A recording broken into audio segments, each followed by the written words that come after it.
Olá, muitíssimo boa noite a todos e todas. Sejam todos muitíssimo bem-vindos à live de hoje. Enfim, um assunto sugerido por várias pessoas muito especiais, né? E que já estão chegando aí aos pouquinhos, né? Sobre microbiota intestinal em nutrição oncológica, a importância da microbiota intestinal em nutrição oncológica. Então, sejam muito bem-vindas. Oi, Super Clara, boa noite. Que bom contar com a sua ilustre presença hoje. Oi, Soraya. Tudo bom, querida? Entrem de pé direito. Lúcia, Laurinha, tudo bem? Sejam muito bem-vindas. Boa noite, que saudade de você, Soraya. A gente só se fala por mensagem, né? Que saudade do contato presencial. Super Julie, seja bem-vinda. Entrem todas de pé direito. Com um assunto tão bacana, que dá tanto pano pra manga, que tantas pessoas já tinham me pedido para conversar com vocês sobre isso. Mas, enfim, uma seguidora muito especial pediu de novo. E aí eu repensei os conceitos, coloquei na frente dos outros assuntos. Pra gente conversar um pouquinho hoje sobre isso, tá bem? Então, Silvânia, seja bem-vinda. Luciana, seja bem-vinda. Que bom que tá tudo bem, Soraya. Muita saudade, né? Que coisa bem boa. Quando acabar toda essa pandemia, eu tô devendo muitos cafés e muitos abraços, daqueles bem apertados, pra matar saudade de muita gente que eu já tava com saudade antes mesmo que a pandemia chegasse, né? Enfim, tô aqui com o meu super reloginho pra cronometrar aí mais uns 2 minutinhos para esperar o pessoal chegar, entrar tranquilo, porque eu sei que às vezes demora um pouquinho o delay pro Instagram avisar que tá começando a live. Tinha começado a live agora e, enfim, ele deslocou e recomeçou. Então a gente já vai esperando um pouquinho para conversar sobre a bendita microbiota intestinal. Muita saudade, muitos abraços, né, Soraya? Que coisa bem boa. Como é gostoso a gente ter pessoas bacanas pra gente se lembrar, né? Eu sempre falo que saudades é uma coisa que as pessoas geralmente associam a parte negativa, mas tem todas as partes positivas associadas na saudade também, né? Enfim, que legal, que bacana mesmo. Então, vou esperar aí mais um pouquinho, o pessoal ir entrando e a gente ir conversando sobre a microbiota intestinal. Eu ainda tenho que parar para pensar em falar antes de falar microbiota intestinal, porque eu venho de uma época que se falava ainda sobre microflora, né? E depois, nunca vamos esquecer que eu estava no início da faculdade ali e sempre gostei um monte de bactéria e tal. Eu sou também formada em curso técnico de biotecnologia e adorava bancada e micro-organismos como um todo. E aí enfim, fui apresentada a palavra microbiota anfibiôtica. E aí falavam, não pode ser mais microflora, porque uma questão toda taxonômica, né? Enfim, microflora seriam mais plantas, né? É uma questão botânica, e são seres vivos, e são animais, enfim, todo um processo. Não, então a microbiota. E aí eu sempre, dali pra frente, sempre tive o vício de chamar de microbiota anfibiôtica.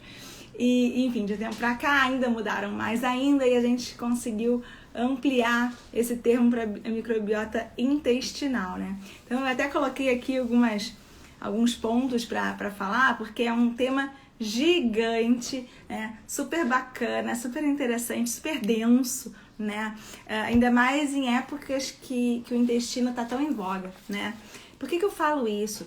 Porque eu já tenho, enfim, muito tempo aí de praia e sempre achei que era muito importante as pessoas pensarem em nível intestinal, em como um todo, né? Seja em pensar o intestino como uma fonte de absorção, como uma fonte de digestão, como uma questão também de equilíbrio hidroeletrolítico, vitamínico, minerálico, enfim, uma série de fatores, né?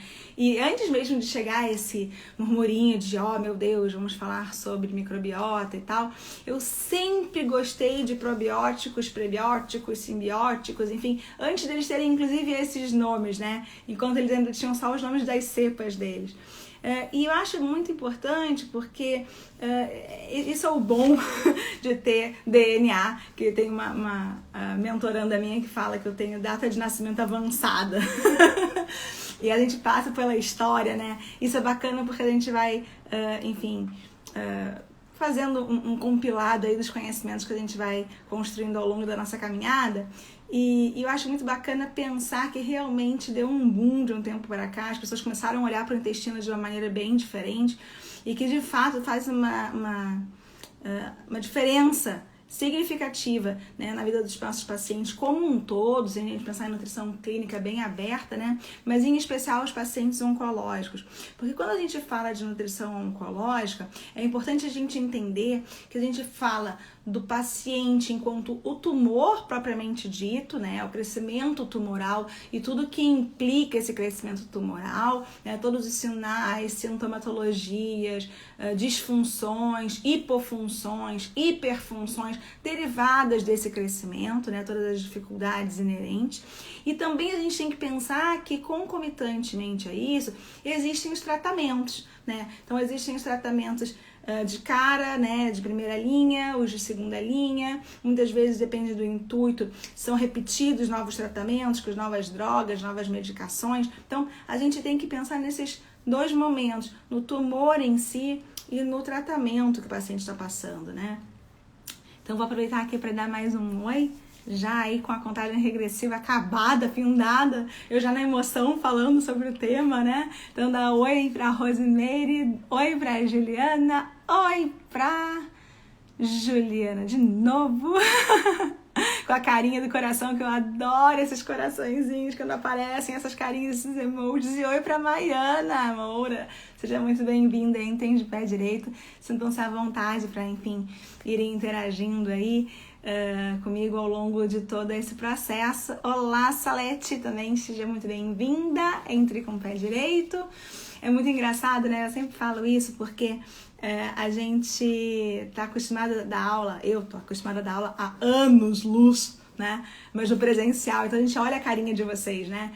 E aí aqui, a maneira que eu sinto vocês são esses emojis, esses coraçõezinhos, essas coisinhas que vão, enfim, aparecendo, os comentários. Isso é muito bacana porque eu sinto a energia de vocês, assim, como se a gente estivesse realmente junto presencialmente, porque junto emocionalmente nós já estamos, né? Então vamos lá. Então, microbiota intestinal. Então, como eu tava falando pra vocês, olá, Gabi, também, seja muito bem-vinda. Como eu estava falando para vocês, a gente tem que pensar que hoje em dia a gente se entende o intestino como o segundo cérebro, né? Então, assim, efetivamente ele dita regras no nosso corpo, ele dita ideias, ele dita processos, ele dita inclusive o que fazer, tá? E o ponto é que, oi Aline, seja muito bem-vinda, minha super xará, super colega, super amiga, seja muito bem-vinda. E Beto também, seja bem-vinda entre pé direito. Bom, vou parar de falar os oi, senão eu não vou começar, né? Então, assim, ó, só pra gente, então, entendendo de aos pouquinhos, tá? Então, o intestino é um segundo cérebro, né? Ele dita regras, ele dita ordens, ele dita processos. Além disso, ele tem uma função muito específica, né, na questão toda digestiva, né, a questão toda absortiva. Não posso deixar de falar oi para Jacira, né, e para Margarita, sejam muito bem-vindas, entrem de pé direito, que honra te ter aqui, Jacira, que bacana, que bom, muito feliz, viu? Seja muito bem-vinda. Então, voltando aí para o intestino, né? Ele tem essa capacidade enorme de ter vários processos digestivos e absortivos nas mãos. Seja porque é no intestino, em especial o grosso, que efetivamente vão se moldar todos os processos fecais, né, de formação de bolo fecal e a excreção propriamente dita, seja porque ali também as pessoas não entendiam muito bem isso há tanto tempo atrás, mas ali são onde as bactérias bacanas que fazem bem para o nosso corpo estão vivendo, estão habitando, né, estão povoando. E elas precisam de nutrientes, digamos assim, né, de elementos da dieta que a gente come, mas que a gente não tem a capacidade de digerir efetivamente. Então, as bactérias precisam desses elementos para elas se nutrirem e elas nos dão, em troca, outros elementos que têm inúmeros benefícios para a nossa saúde, tá? Por que eu tô falando isso? Porque durante muito tempo eu percebia uma angústia das pessoas em pensar, nossa, mas eu vou comer uma bactéria, nossa, mas eu vou comer um fungo, nossa, mas como assim, né? Então, antes de mais nada, vamos tentar entender um pouquinho como é que funciona, né, esse processo. Se a gente pensar em nível colônico, né, o intestino é um U ao quadrado, ao contrário, né? Então, geralmente está mais no cólon direito, tem mais unidades formadoras de colônia, né? De micro-organismos do que do lado esquerdo, pela questão mesmo da presença dos carboidratos, tá? Isso faz com que ali exista maior fermentação, tá?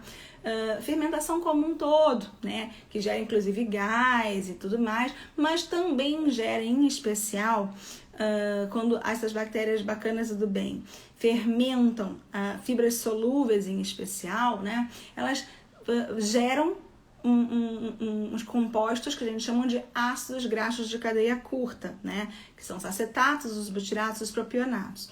E cada um deles exerce alguma ação específica, né? Que facilita significativamente alguns outros processos derivados, tá? Então, assim, até coloquei alguns pontos aqui pra gente pensar, mas, sobretudo, esses ácidos graxos de cadeia curta, eles são muito importantes, primeiro, para manter o trofismo, né? Então, assim, para manter a saúde das células epiteliais, né? As células que fazem parte do intestino, principalmente do lúmen, que é a parte de dentro, que é a parte que está exposta efetivamente aos alimentos, né? Enfim, aos alimentos já digeridos que vão ser propulsionados pelo intestino até a excreção propriamente dita, assim como também os outros alimentos que vão ser ali fermentados e ser, digamos assim, parte, né, de uma produção de novos elementos importantes para o nosso corpo. Então, é muito importante entendermos que temos já muitos desses micro-organismos povoando o nosso intestino, né? Então, assim, eu geralmente acho engraçado durante um tempo falar de base 10, né? Então, assim, a gente falava tem 1000, tem 1 milhão, tem 1 bilhão, né? 1 trilhão. Não. Então, na verdade, se a gente pensar nessa questão de 100 é 10 elevado a 2, 1000, 10 elevado a 3, a gente tem mais ou menos 10 elevado a 10, 10 elevado a 12, né? Unidades formadoras de colônia por cada grama, né? Então, a gente tem muitos desses micro-organismos. A gente tem micro-organismos que, quando desestabiliza a nossa saúde, eles realmente ficam patogênicos pra gente, e tem outros que, enfim, são positivos e seguem sempre sendo positivos ao longo da nossa vida, tá? O que passa é que, em especial, existem várias alterações que são possíveis de acontecerem no nosso organismo e que podem aí alterar essa população de micro-organismos. Então, podem dar origem ao que a gente chamou de disbiose, tá? Mas sem pensar na disbiose, eu acho que a gente tem que pensar assim, ó, eu até deixei aqui algumas coisas pra gente conversar, que seriam, por exemplo, a gente tem os bacteroides, os bifidobactérios, os eubactérios, os fusobactérios, os clostridium, além dos lactobacilos, enfim, e todos eles fazem parte. E aí muitas vezes as pessoas começam a me perguntar, ok, Aline, mas qual probiótico, qual pré-biótico, qual simbiótico? Então vamos do início, né? O probiótico é o bichinho. A gente tem que aumentar a população dos bichinhos. O pré-biótico é a comida do bichinho. E o simbiótico é o bichinho com a comida dele. Então, por que eu tô falando isso? Porque eu sei que eu não tô falando só para nutricionistas aqui, e eu acho importante deixar isso claro, porque quanto mais claro vai ficando, né, mais entendível vai sendo a informação e mais isso vai se configurando em realidade, tá? Então, eu vou dar só um super oi pra Carla, que entrou também, pra Natália, pra Carol, né? Então, sejam todas muitíssimo bem-vindas, certo? Bom, então como a gente estava comentando aqui, tá? Então, a grande parte da energia para essas bactérias bacanas e do bem que estão dentro do nosso organismo, para elas ficarem ok e continuarem funcionando, elas realmente têm energia a partir do butirato, tá? Em especial, tá? Que é um dos ácidos graxos de cadeia curta. Então, isso é muito, muito, muito importante, porque é nessa oxidação que essas bactérias realmente acabam fermentando, formam e viram um ciclo, enfim, realmente com início, meio e fim, início, meio e fim, início, meio e fim. Oi, Paula, seja muito bem-vinda também, entre de pé direito. Então, hoje a gente está falando aqui sobre microbiota intestinal na nutrição oncológica. A gente tem que entender que os probióticos, em especial, têm vários porquês de serem incluídos, de serem pensados, tá? Como um todo na saúde, se a gente pensasse de repente desde a questão mesmo sintomatológica de intolerância à lactose, né? A questão mesmo de diminuição de dislipidemia, diminuição de colesterol, melhora da resposta imune, né? Mas em especial a gente tem que lembrar que quando a gente está falando de nutrição oncológica, a gente estava falando logo no início, tem o tumor propriamente dito, a gente tem que pensar na microbiota sendo parte de um processo de prevenção do câncer, e a gente tem que pensar na microbiota ajudando a sintomatologia dos pacientes que estão com câncer e que passam por tratamentos que efetivamente deterioram, né, digamos assim, e depletam e diminuem a quantidade de micro-organismos presentes no nosso corpo. Então, uma coisa é a gente pensar em prevenção, outra coisa é a gente pensar em tratamento.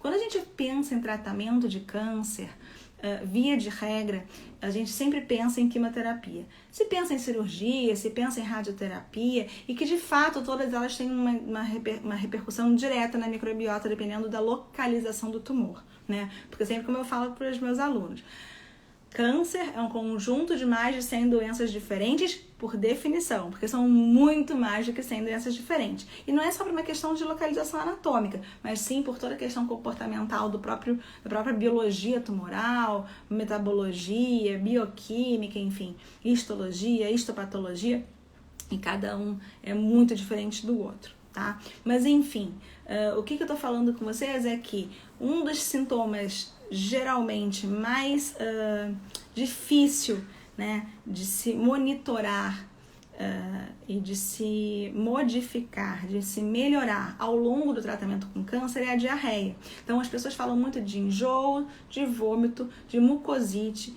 e de diarreia.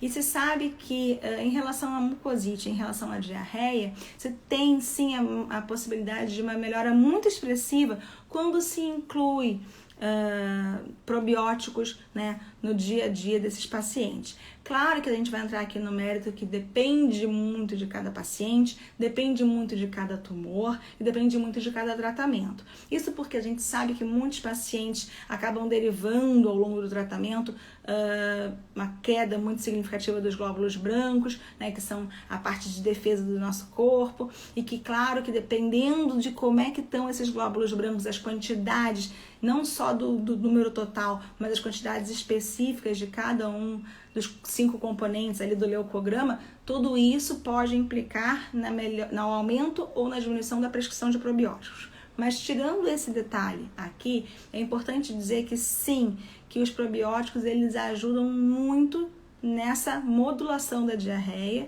que é um sintoma muito frequente e muito comum, né, de desconforto nos pacientes que estão em tratamento anticâncer. Independentemente disso, a gente também tem que entender que o uso desses probióticos com uma certa tranquilidade durante a vida inteira e pensando que a inserção dos probióticos podem fazer parte de uma vida saudável, de um intestino saudável, isso realmente é uma possibilidade real, né, de diminuirmos o risco, fatores de risco, né, para o desenvolvimento de alguns tipos de câncer, em especial o câncer de intestino. Então, vou dar um super oi para a Bia, que entrou agora, para a Paula, para a Angélica, sejam muito bem-vindas. Eu tô precisando beber água, morrendo de sede.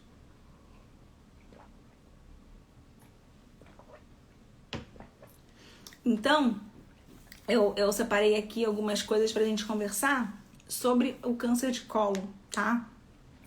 Então, assim, eu organizei algumas coisinhas pra gente entender um pouquinho melhor, porque, assim, existem vários tipos diferentes de mecanismos de ação dos probióticos. Existe a questão do probiótico versus o que a gente está tomando, versus o que já existe no nosso intestino, versus a nutrição como um todo, né? E toda a questão dos diferentes cepas, os diferentes tipos, né, de probióticos, com as suas respectivas capazes de indução de resposta pró-inflamatória, anti-inflamatória, secretória, que efetivamente podem inibir, né, o processo da carcinogênese, tá? Mas que isso tudo, obviamente, depende da cepa, depende da quantidade, depende do efeito, tá?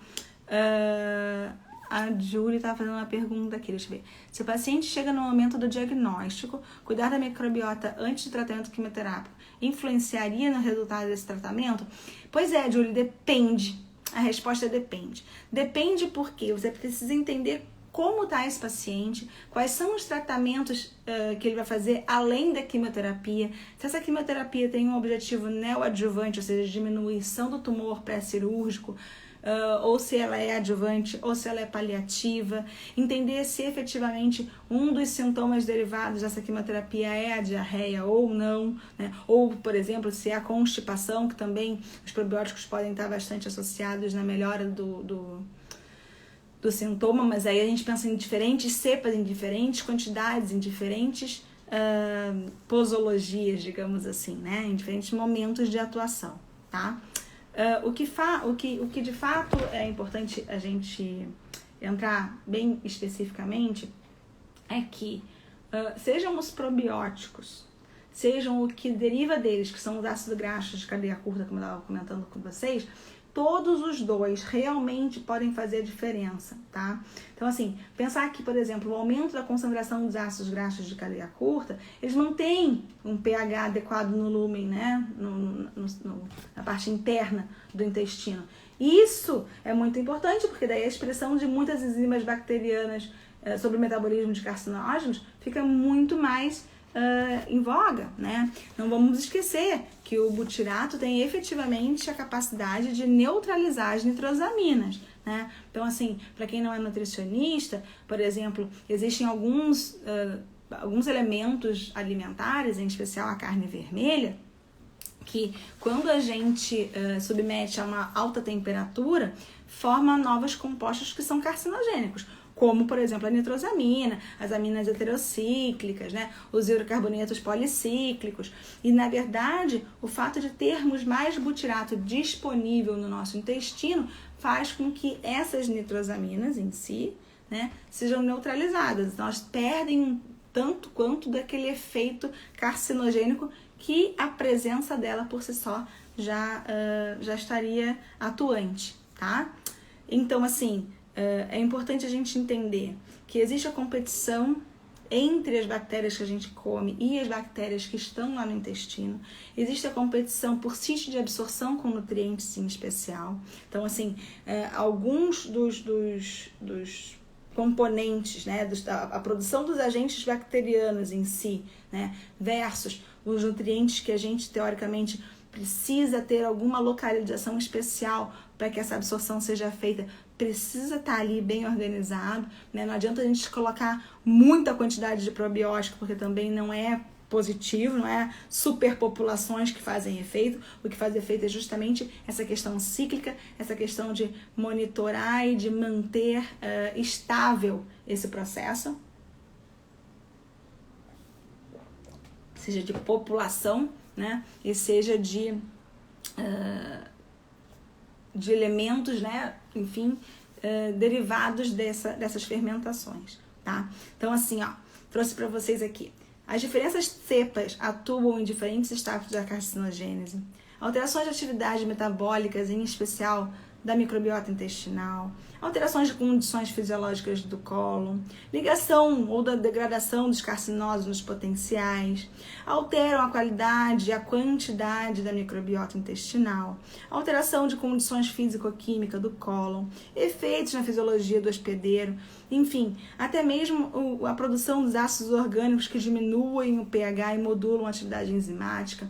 Isso para falar alguns que a gente poderia ficar aqui a noite inteira entrando em vários vários desses pontos e efetivamente especificando o que cada um deles poderia agregar, digamos assim, ao processo de inibição da carcinogênese, ou seja, da formação de um novo câncer. Tá? O ponto é que, independentemente de como que exista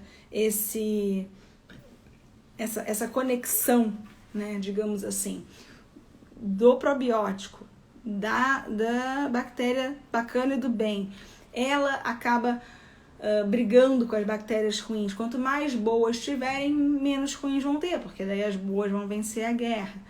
Quanto mais a gente estimular que essas boas estejam ali, estejam beleza, e mesmo que alguma delas morra, que ela consiga sempre ter essa repopulação, também é excelente. Por quê? Porque esse é um processo de construção. Seja para a gente melhorar o processo de tratamento do câncer, seja para a gente melhorar o processo de prevenção do câncer, né? Seja para a gente melhorar a questão da qualidade de vida do nosso paciente com câncer, e todos esses processos eles precisam estar sinérgicos, né? Um precisa melhorar o outro, tá? Então, só deixa eu dar aqui um super oi também para a Super Mara que está aqui com a gente, para a Gabriela, para a Aninha, sejam muito bem-vindas. Entrem de pé direito. Então, como o pessoal estava falando, pois é, mas aí tem que pensar essa questão da microbiota intestinal, como a gente mantém isso normalmente. E aí é o ponto muito específico. Por que ele é tão específico? Porque uma coisa a gente sabe, sim, que a microbiota intestinal precisa estar estável, precisa estar saudável, precisa estar presente, ela precisa estar nutrida, né? Essas bactérias bacanas e do bem que estão dentro do nosso organismo, elas precisam se manter vivas, né? São seres vivos, vão morrer em algum momento, então a gente precisa manter essa estabilidade, e isso é muito importante. Por quê? Porque muitas pessoas chegam para mim, às vezes no consultório, e falam assim, tá, Aline, mas eu já tomei X e X e Y, enfim, probióticos, prebióticos, simbióticos, por 3 meses, agora não preciso mais tomar nada. Depende. Outras falam, mas eu tomo há anos. Depende. Não existe uma fórmula de bolso padrão para todo mundo. O que existe, sim, é qual é o problema e como é que a gente vai melhorar esse problema. Qual é o sinal, como é que a gente vai melhorar o sinal. Qual é o sintoma, como é que a gente vai melhorar o sintoma. Qual é o fator de risco e como é que a gente vai melhorar o fator de risco. Então, o que é efetivamente importante e que já se sabe é que, claro que existem cepas específicas, quantidades específicas, alvos específicos, mas, sobretudo, independentemente dessa especificidade, manter a microbiota intestinal ok, em dia, saudável, nutrida, com certeza vai trazer benefícios de qualidade de vida para o paciente como um todo. Desde o momento de prevenção de um câncer, seja no momento de atuação no tratamento. Pode ajudar na prevenção do câncer no momento de que mantém esse intestino saudável, consegue colocar para fora com mais facilidade o que não serve mais, consegue usar todo o resto que o corpo não conseguia absorver, e aí as bactérias bacanas e do bem dessa microbiota conseguem fermentar, e aí sim facilita, né? Então, como eu falei para vocês, por exemplo, do butirato, né? Neutralizar as nitrosaminas.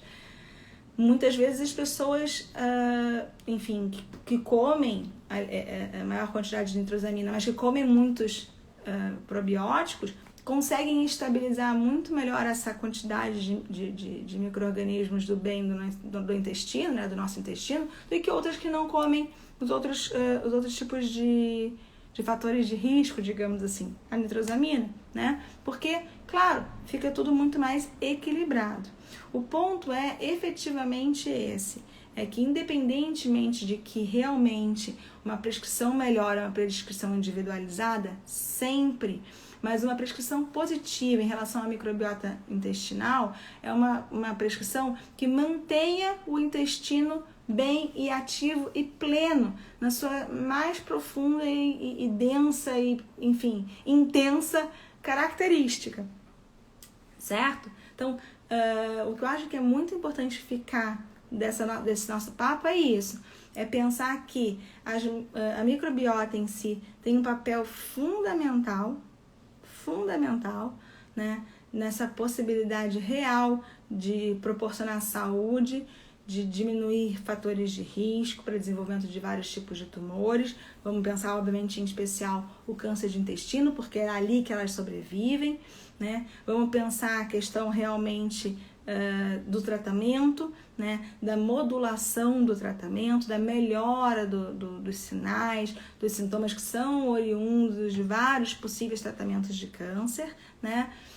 Mas claro, sempre respeitando aí as singularidades, as individualidades em relação às quantidades de capacidade, né, digamos assim, combativa, né, de defesa do nosso corpo. Por quê? Porque se o nosso corpo está muito imunodeprimido, tem muito pouco soldado em guerra, né, as bactérias do bem podem ser não bem entendidas e serem entendidas como se fossem bactérias do mal, enfim, o nosso corpo vai querer combater e matar e não vai adiantar nada efetivamente, né? Só vai desviar ali o exército desnecessariamente. Então, é muito importante que essa avaliação seja muito bem prescrita por um nutricionista, em especial um nutricionista oncológico, que saiba moldar e organizar e monitorar esse processo como um todo. Mas que, de fato, é muito importante, não é à toa que, efetivamente... Eu e a ambulância aqui. Perdão. O fato é que, realmente... é muito importante manter a microbiota intestinal em dia, saudável, com comida, né? Com água. A minha já tá chegando no final. Para que se acompanhe da melhor maneira possível o processo como um todo. Certo? Era mais ou menos isso que vocês estavam pensando, pessoal? Quando vocês olharam ali, ó, o título sobre a importância, né? Eu sou super feliz e emocionada com o tema. Espero que eu tenha deixado bem clara essa importância, sim, da microbiota, essa importância, sim, desse processo estar sempre estável, estar realmente em dia e estar avaliado, né?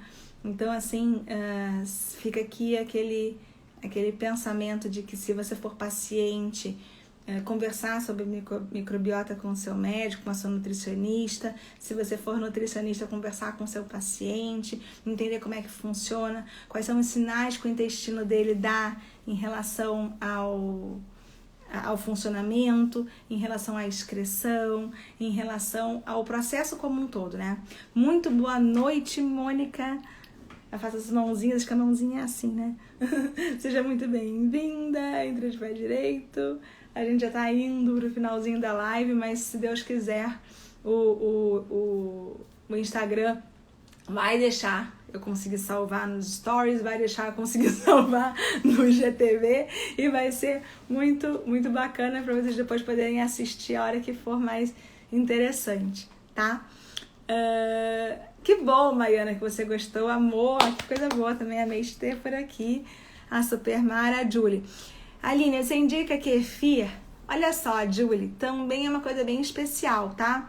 Indico, mas depende de muitas questões. Uma em especial é a questão realmente da condição imunocitária do paciente. Porque o kefir, geralmente, via de regra, é um que dá para o outro, que cresce, que dá para o outro e que, enfim.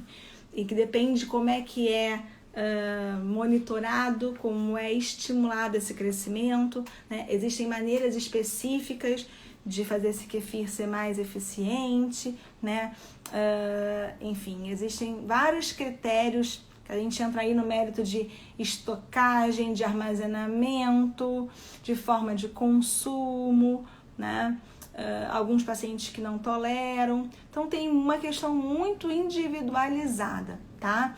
Mas eu acho que é possível de indicar, sim. É passível de indicação, sim, tá? Mas eu acho que depende um termostato bem importante de individualidade aí nesse processo, tá? E aí tem que pensar o que vai entrar junto com o kefir também, para que ele tenha o desempenho ótimo, né? O melhor desempenho possível, tá bom? Espero ter te respondido. Então, a Margarida, ótima, Soraya, ótima live, seu conhecimento didático é sempre excelente, sempre. Muito obrigada, Soraya. Nossa, que bacana receber esse teu elogio, não sabe como é importante pra mim. Então, a Mônica também com um coraçãozinho, meu coração chega a palpitar mais forte. Uau, Clara! Que bom, coração, ó, tum, tum, tum, tum, tum, tum, tum, tum. Super juntos, sempre, né? Então, a Rafa aí também, a Carla super Aline, meio te ouvir. Eu também adoro te ter por aqui, que saudade de você. A gente um dia tem que encontrar com os fofuchos aqui para eles se conhecerem, né? Afinal de contas, que vergonha. A gente, né, enfim, tão perto, tão longe ao mesmo tempo, né? Mas, enfim, Júlia, excelente live. A outra, Juliana, sempre ótimo te ouvir, aprendendo com a melhor. Uau! Isso é pra matar a mamãe. Isso mata o papai, isso mata a mamãe, né? Ai, pessoal, muito, muito, muito obrigada, viu, pelo carinho de sempre. Esse é o propósito, que a gente converse, que a gente tente diminuir as dúvidas, que a gente amplifique e amplie nosso conhecimento como um todo, né? Em especial na nutrição oncológica. Infelizmente, cada vez mais prevalente, mais incidente, né? Cada vez mais novos casos e casos absolutos de câncer, em especial nessa época de Covid, com tantas pessoas com tantos receios de diagnóstico, então vários diagnósticos que não foram feitos. Então, é uma questão que a gente sempre tem que ter um olhar bem criterioso, bem empático, bem amoroso com esses pacientes que já passam por uma situação de extrema dificuldade como um todo, que ainda é receber o diagnóstico de câncer. Então, que a gente puder sempre conversar aqui para melhorar a qualidade de vida deles, esse é o nosso lema, né? Então, aproveitando, tem que ir acabando antes que o Instagram me acabe, né? Porque tiveram dias que eu não acabei, fui falando, e ele se acabou e não deixou eu salvar em lugar nenhum. Mas, enfim, fazendo aqui mais uma vez o convite para quem não me segue ou segue meus conteúdos, para que siga, né? Tanto aqui no Instagram quanto no Facebook. Aqui no Instagram, @doutora_DRA, né? Aline Kirchner, né? Assim mesmo, DRA Aline Kirchner no Facebook. Tá? Toda terça-feira, às 9 horas da noite, estamos aqui no mesmo bate-canal, mesmo bate-ponto, né? E aí eu também gostaria de receber o feedback de vocês, receber ideias e assuntos para as nossas próximas lives que respondam aí a esses corações que palpitam. Tá bem, pessoal? E aí eu geralmente coloco ao longo da semana ali caixinhas para que vocês vão contribuindo com assuntos, para que realmente sejam interessantes, sejam bacanas e que consigamos aos pouquinhos ir diminuindo, né? Porque eu acho que sanar a dúvida a gente não consegue muitas vezes, mas pelo menos diminuir a angústia e a ansiedade de muitas das dúvidas presentes no dia a dia de vocês. Tá certo? Então, adoro essas palminhas, esses corações, essas carinhas. Muito, muito, muito obrigada. Vou tentar salvar então essa live nas stories. Se não salvar, vai ficar salva ali no GTV. Aí eu peço o carinho de vocês que, se ficar salva no GTV, que vão ali, que cliquem, que curtam, que comentem, enfim, porque esses comentários daqui depois eu não consigo ver depois que fica salvo no GTV. Cada processo que o Instagram faz, ele muda um pouquinho o todo e a gente não tem acesso a algumas informações, né? Então, se por acaso eu tiver perdido alguma coisa ali, sintam-se sempre muito à vontade. Combinado? Espero ter realmente levado informação, carinho e conhecimento para vocês. Um beijo gigante. Adorei te ouvir. Boa noite, querida. Muito boa noite. Obrigada, Aline. Olha, pessoal, obrigada a vocês, viu? Gratidão. Coisa boa. É realmente uma dose de energia conversar com vocês. Enfim, seguimos juntos. Até a próxima. Um beijo enorme no coração. Uma excelente semana. Tchau, tchau.